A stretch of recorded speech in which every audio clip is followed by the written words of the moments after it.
24-year-old Jennifer Kesse had everything going for her. She had just moved into a condo in Orlando, Florida, that she purchased on her own. She was recently promoted at her job, where she worked as a project manager for a timeshare company. Her mother, Joyce, said that Jennifer was just really happy. Jennifer Kesse was a year into her long-distance relationship with her boyfriend Rob Allen. She was in love, her mother Joyce said. Although Rob lived about 3 hours away in Fort Lauderdale, the two of them would see each other every weekend. 1 week before Jennifer Kesse disappeared, she took a weekend trip to St. Croix with her boyfriend Rob Allen. "My best friend said to me after the trip, 'Oh, you're in love, and you just don't want to admit it,'" Allen said. On Monday, January 23, 2006, after she returned from her trip, Jennifer Kesse called her mom that morning on her way into work. Jen shared every detail about the trip, Joyce Kesse said. She was on a cloud. Later that afternoon, Jennifer also called her brother and her father. Monday evening, January 23, 2006 at around 10 p.m., Jennifer Kesse spoke to Rob Allen on the phone. But the call did not go well. "We had a disagreement," Allen said. The long distance was taking a toll on their relationship. That was the last time he would ever speak to Jennifer again. On Tuesday, January 24, 2006, Jennifer Kesse's parents received a call that Jennifer didn't show up for work. They were immediately worried. Her cell phone, that she had since she was 16 years old, went to voicemail for the first time.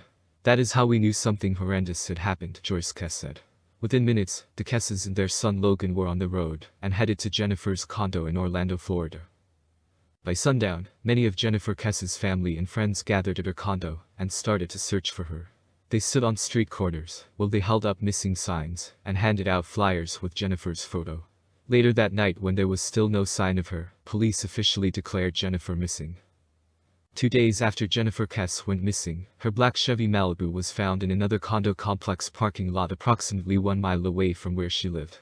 "You have that initial hope, like, we found the car, it's only going to be a matter of time before we find Jennifer," said Jennifer's boyfriend, Rob Allen. But when detectives opened the trunk of the car, Jennifer wasn't there. Nothing had been stolen from the car, and there was no evidence of a struggle. When detectives reviewed surveillance video from the complex, where Jennifer Kesse's car was discovered, they saw a person parking her car. At around noon on the day Jennifer went missing, the person drove into the parking lot, sat in the car for about 30 seconds, and then walked away. But when police tried to identify the phantom figure, they hit a roadblock. The surveillance video took a photo every 3 seconds, and each time, the person's face was obstructed by a fence post. Jennifer Kesse's parents refused to give up. They immediately moved into Jennifer's condo to be close to the investigation. The Kesses told police that Jennifer had complained to them about the workers at the building who occasionally made her feel uncomfortable. In fact, some of them had done work in her condo 1 week before she disappeared. 6 months after Jennifer Kesse disappeared, Detective Joel Wright became the lead investigator and developed a theory of what happened to her on January 24, 2006. "I believe Jennifer got ready for work.